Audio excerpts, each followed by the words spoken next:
నమస్తే, నేను మీ ఈశ్వర్. ఈ6 న్యూస్ కి స్వాగతం. వార్తల్లోని ముఖ్య అంశాలు.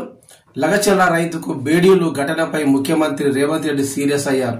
రైతు ఏరియా నాయకును చికిత్స కోసం సంగారెడ్డి ఆసుపత్రికి బేడీలతో తీసుకువెళ్లడంపై ఆగ్రహం వ్యక్తం చేశారు. ఈ ఘటనకు సంబంధించి అధికారులను ఆరా తీశారు. రైతుకు బేడీలు వేసి తీసుకెళ్లాల్సిన అవసరం ఏమిటని అధికారులపై సీఎం ఫైర్ అయ్యారు. ఘటనపై విచారణ జరిపి పూర్తి నివేదిక సమర్పించాలని ఉన్నతాధికారులకు ఆదేశాలు జారీ చేశారు. ఇలాంటి చర్యలను సహించేది లేదని రేవంత్ రెడ్డి హెచ్చరించారు. కలెక్టర్పై దాడికి పాల్పడిన కొందరు లగచర్ల రైతులను కూడా పోలీసులు అరెస్టు చేశారు.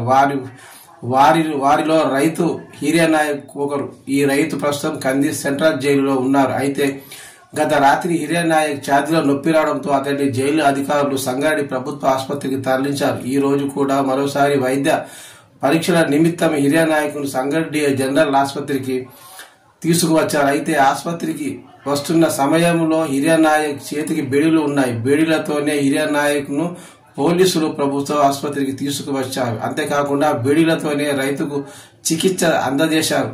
ఇప్పుడు ఇది చర్చకు దారి తీసింది. రైతును బేడీలతో ఎలా తీసుకువస్తారంటూ పలువురు అభ్యంతరం వ్యక్తం చేశారు.